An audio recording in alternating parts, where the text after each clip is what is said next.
भगवान बुद्ध के चरणों में नमन करते हुए और बुद्ध बाबा साहब को प्रणाम करते हुए आप सब लोगों को सादर अभिवादन। देखो, मैं अपने जीवन की प्रत्यक्ष जो देखता हूँ उसी पर अमल करने की कोशिश करता हूँ और जानकारी लेता हूँ, कोशिश करता हूँ। अभी लगभग 16-17 साल हुए हैं। आज ही का दिन था 14 अप्रैल। इतना कार्यक्रम तब हमारे माननीय मंत्री जी मनाते थे यहाँ कचेरी में, और उसी दिन अपने ही वर्ग के यहाँ आनंद नगर निवासी एक बैंक में बाबूजी थे, उनके लड़के का तिलक था।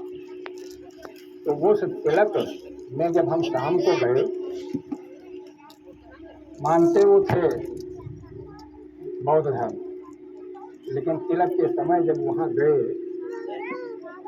तो वहाँ देखा एक लंबी दाढ़ी वाले और तिलक पूरा मत्था रंगे हुए पंडित जी बैठे थे, वो कार्यक्रम संपन्न करवाते। अब इसका मतलब है हम दो नावों पर पाँव न रखें, एक तरफ चलें। हमारी उन्नत और हमारे विकास तभी होगा। कभी भी दोहरी नीति पर चलने वाले लोग सफल नहीं होते। तो आज जो ये कार्यक्रम हो रहा है, तो हमको जो जानकारी मिली थी कि पहली बार ये यहाँ की महिलाओं द्वारा ज़्यादा प्रयास किया गया।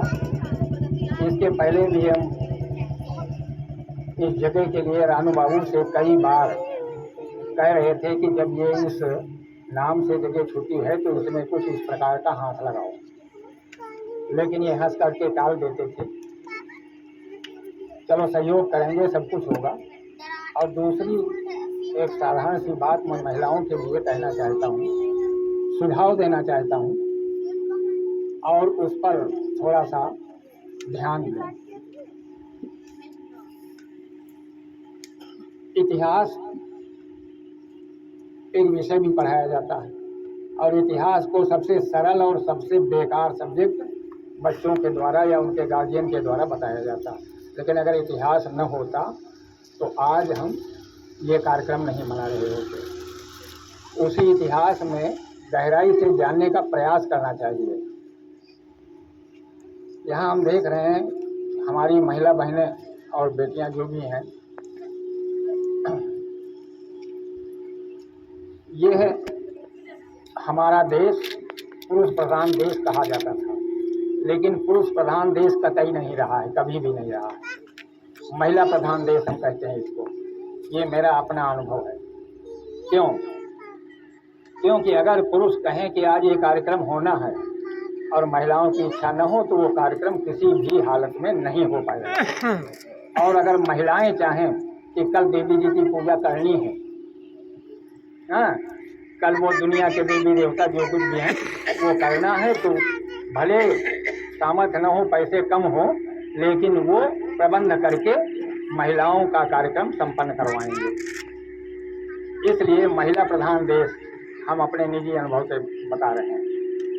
इसके अलावा हमारी महिलाओं को ये सोचना चाहिए और इतिहास में जाना चाहिए, गहराई तक जो भी देखो उसकी गहराई में जाने का प्रयास करो। देखिए,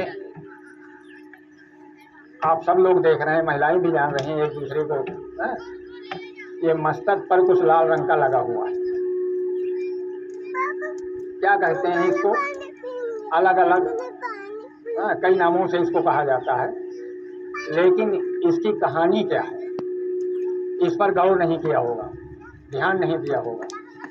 तो इससे मेरा निवेदन ये है कि अपने ही इतिहास में एक बहुत छोटी सी पुस्तक है, सुहाग बनाम सिंदूर। कृपया आप सब लोग कम से कम इतना सारा खर्च करते हैं तो वो ले करके उसको पढ़ें, तो उसमें असलियत पता लग जाएगा। और ये प्रचलन कब का है ये सब उसमें दिया हुआ है, तो आपके दांत खट्टे हो जाएंगे। ये नहीं लगाना चाहिए। हमने शादी विवाह के भी कार्यक्रम संपन्न कराए हैं। अब तो हाथ पैर खुद कमजोर हो गए हैं, कांपने भी लगे हैं। तो हमने बहुत लोगों से पूछा, जब औरतें बैठी होती थी, ये जो लगाए हो, तो हम तो साइंस के स्टूडेंट रहे हैं, तो ये जो है इसमें जाने का प्रयास करते हैं, तो इसमें पोटेशियम डाइक्रोमेट एक होता है, वो इसमें मिक्स किया जाता है और वो पॉइजनस होता है, विषैला। हाँ, शायद उसका फार्मूला K2Cr2O7 है। वो जो है विषैला होता है, इसलिए आप सब लोग जहाँ कहीं जाना पूछना, किसी से ये कहते हैं कि ये लगता है, चिलचिलाने लगता है, तो वो क्या है? वही जो पॉइजन है उसकी क्रिया से होता है ये। तो वो पुस्तक आप सब लोग जरूर पढ़ें। और शादी विवाह जो होते हैं उनमें अभी बहुत से लोग, हमारी बड़ी बुजुर्ग जो कहने लगती हैं, मानना पड़ता है, और उनके अनुकरण ये भी करती हैं नए लोग कि अगर भौरी नाए हुई हैं तो विवाह नाए संपन्न हुई। तो इस मामले में भी एक पुस्तक है, 7 फेरों का रहस्य, बहुत पतली सी पुस्तक है। हाँ, ब्रह्मजाल है, 7 फेरों का रहस्य, ये दोनों नामों से मिलते हैं। इस पुस्तक को अगर पढ़ेंगे आप, तभी आपके दांत खट्टे होंगे कि कुंवारेपन में किन किन देवी देवताओं के द्वारा क्या क्या मतलब उसमें दिखाया गया है, ये होता है। इसीलिए अपने इस बौद्ध गीत में जब किसी का मन नहीं मानता है कि भावरें जब होंगी तभी वो विवाह पूरा होगा, तो जो कलश रखा जाता है उसके फेरे करवा दिए जाते हैं। और सबसे पहली जड़ जो है, एक पुस्तक वो भी पतली सी है, कुछ लोगों ने पढ़ा होगा, और जिन लोगों ने नहीं पढ़ा वो भी लेकर के पढ़ लेना, आर्य नीति का भंडाफोड़। तो उसमें बाकायदा सब उदाहरण दिए हुए हैं, किस अध्याय में, किस पेज पर, किस श्लोक में ये लिखा गया। तो यह जो है, अगर इनसे सबसे हमारा ये महिला वर्ग अगर सुधार की तरफ जाएगा तो हम और आगे ले जाएंगे। हम सब जितने बड़े बुजुर्ग लोग हैं, ये तो सब वही, जैसे अभी वकील साहब ने बताया था कि व्रत रहे हैं, ये रहे हैं, सब कुछ करके देखा। हमने भी 9 व्रत रहे, खूब करके देखा, लेकिन हम केवल टेस्ट के लिए जो भी काम करते हैं, बचपन से आदत है हमारी, टेस्ट करते रहते हैं, इसमें है क्या। तो ये कम से कम 3 पुस्तकें आप सब लोग थोड़ा सा गहराई से विचार करके ये जरूर पढ़ लेना।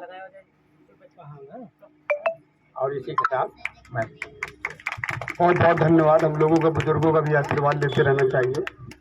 तो